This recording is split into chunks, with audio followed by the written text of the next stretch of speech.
Madrid, la première historique signée par Jude Bellingham. Jude Bellingham vient de réaliser une première historique au sein de la Maison Blanche pour sa première saison.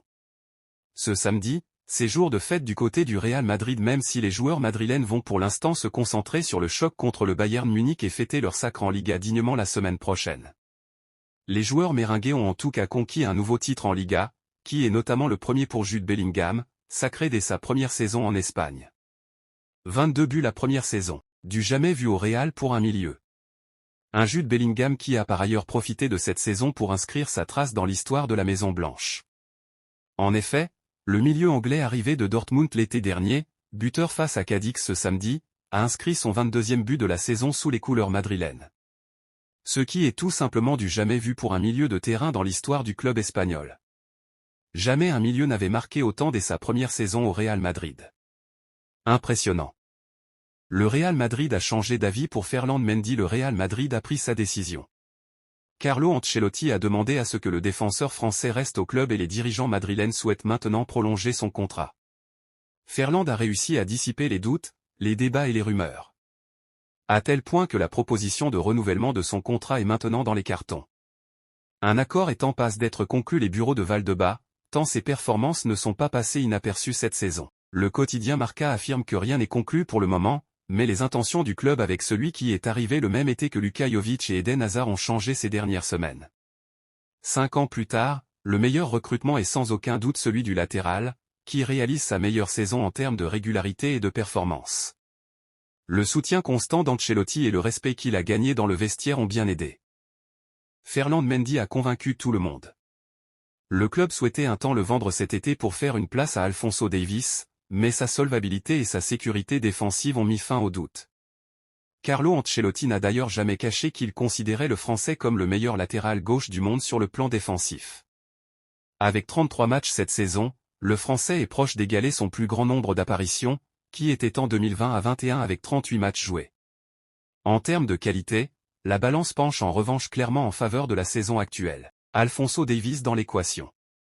La possible venue de Davies devrait aussi être impactée par ce revirement.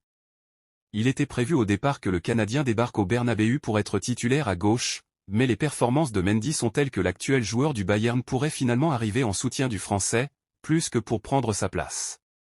Reste à savoir si le Canadien va accepter de venir pour être mis en concurrence avec un joueur tant apprécié par son entraîneur. À ce jour, le Bayern Munich refuse toute négociation pour son latéral, dont le contrat expirera en juin 2025 et qui n'a toujours pas souhaité prolonger. L'ultime défi de Modric et Nacho. Tous deux pourraient quitter le club à la fin de la saison et le faire avec un record historique en poche. Alors que la saison touche à sa fin, le sentiment et les rumeurs qui entourent Nacho et Modric, dont les contrats expirent le 30 juin 2024, sont qu'ils ne vont pas rester au Real Madrid. Le Croate comme l'Espagnol n'ont pas reçu de proposition de la direction pour rempiler pour une saison, et le défenseur a même déjà choisi sa future destination après une vie passée à défendre le maillot blanc. Mais la saison n'est pas encore terminée et les tractations sur leurs projets futurs sont pour le moment mis de côté. Les deux hommes se concentrent exclusivement sur le présent qui, compte tenu des circonstances, pourrait leur permettre de marquer l'histoire du club de la plus belle des manières. La réalisation d'un record est à leur portée, qui n'est autre que celui de devenir les joueurs les plus titrés du Real Madrid.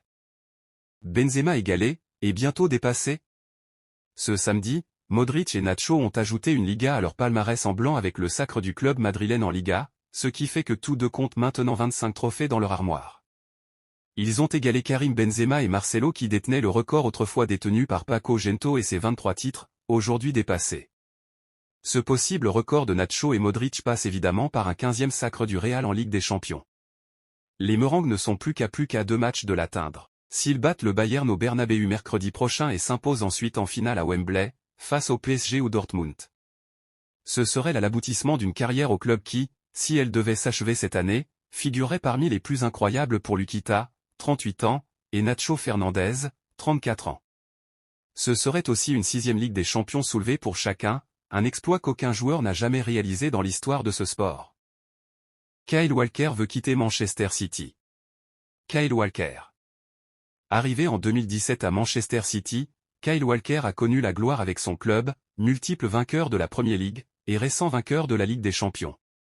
Le latéral droit est désormais prêt à tourner la page, lui qui a fait toute sa carrière en Angleterre entre Sheffield United, Tottenham et QPR. Sous contrat jusqu'en 2026 avec les Ski Blues, l'international anglais, 82 sélections, est ouvert à un départ. En effet, selon le tabloïd The Sun, le joueur de 33 ans envisage un départ en Arabie Saoudite pour finir sa carrière. Sa famille et lui pensent que c'est le bon moment pour partir, et Kyle Walker a déjà discuté avec Riyad Mahrez, son ancien coéquipier à City, de la vie là-bas. Arsenal, Mikel Arteta fait une grande annonce pour Gabriel Jesus. Gabriel Jesus avec Arsenal. Sa carrière n'a finalement pas atteint les hauteurs auxquelles elle semblait prédestinée. Très bon attaquant de Premier League sous les couleurs d'Arsenal, Gabriel Jesus peut néanmoins être fier de sa carrière jusqu'ici. Auteur de 8 buts et 7 passes décisives en 33 rencontres avec les Gunners, l'ancien de Manchester City n'est pourtant pas considéré comme un titulaire inamovible aux yeux de son entraîneur Mikel Arteta. Pour autant, l'entraîneur espagnol compte toujours sur l'international brésilien, 64 sélections, 19 buts. C'est en tout cas ce qu'il a déclaré ce vendredi en conférence de presse à travers une citation laconique, « Non. Nous ne voulons pas le vendre, je ne sais pas d'où viennent ces rumeurs. » Pour rappel, Jesus est sous contrat jusqu'en 2027 avec les pensionnaires de l'Emirates Stadium. Barça, la grosse colère de Joan Laporta. Joan Laporta, le président du FC Barcelone. Hier, le FC Barcelone est tombé de haut et a perdu gros contre Gérone, voir le résumé du match. Les Blaugrana ont perdu leur place de dauphin, et ont laissé le Real Madrid être champion avant même de jouer leur match hier soir. Ce scénario et cette troisième place modifieraient les plans du Barça tant d'un point de vue économique que sportif.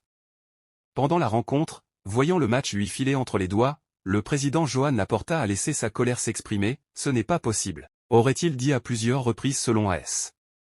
Il se serait entretenu avec plusieurs dirigeants après le match pour une réunion d'urgence. Le Barça, qui n'a qu'un point de retard sur Gérone, sait quoi faire pour calmer les ardeurs de son président.